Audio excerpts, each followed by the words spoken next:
Good morning, everybody. Lee Brower here, and welcome to this week's edition of Meaningful Monday. I am grateful to be here, and I am glad to be here. Did you enjoy FIFA, the World Cup?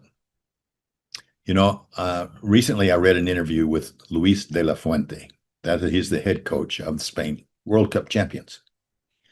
And a reporter asked him, this was before the match, what he prayed for before each match.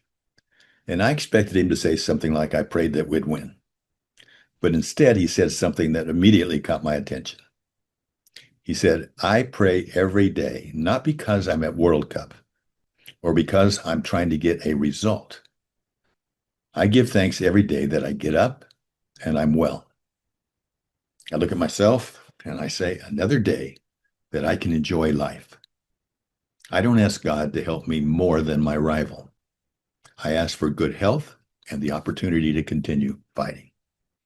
Now, as you think about that, what came first? The gratitude came first. The victory came later. It was gratitude that happened to be standing there when the winning arrived.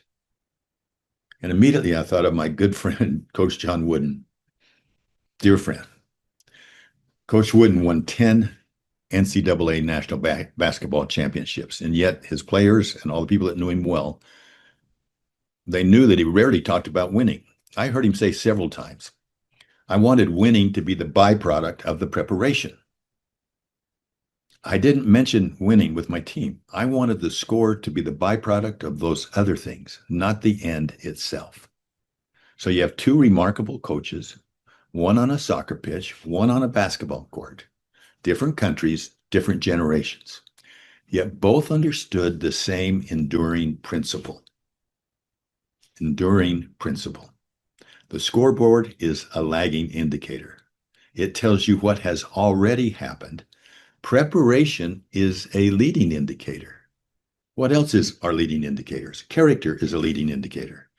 Faith is a leading indicator. Effort is a leading indicator. Yes, and gratitude. And gratitude is one of the greatest leading indicators of all.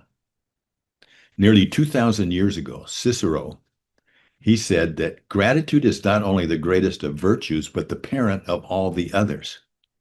Now, I've thought about that a lot. Think about it. If gratitude truly is the parent of all other virtues, then perhaps that's why we begin there, in gratitude. Gratitude nurtures humility. It strengthens faith. It fuels generosity. It opens up our hearts to more compassion.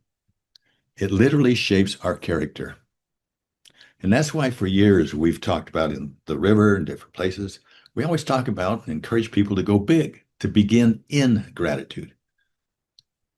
Not because everything is going your way, not because you've already won, not because the answer has arrived. Begin in gratitude before you know the outcome. Because gratitude doesn't simply change our circumstances, it changes us. It changes how we see. It changes how we choose. It changes how we show up. And often those changes influence the very outcomes that we hope for.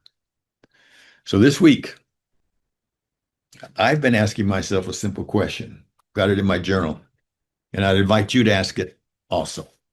Here it is. What can I be grateful for today before I know how today turns out? Not before the victory, not after the victory, but before the victory. Because we don't wait for answered prayers to become grateful. We let gratitude become our prayer. You know, I have a gratitude rock. We've talked about it many times. Got a new one now that has the emblem of a butterfly. We'll talk about that more. But every morning when I pick up this little gratitude rock, I don't know yet what the day will bring. I don't know the score, but I do know how I want it to begin, in gratitude. So make it a wonderful week, no matter what. No matter what, we can all begin in gratitude. You can begin in gratitude each and every day. I'll see you next Monday.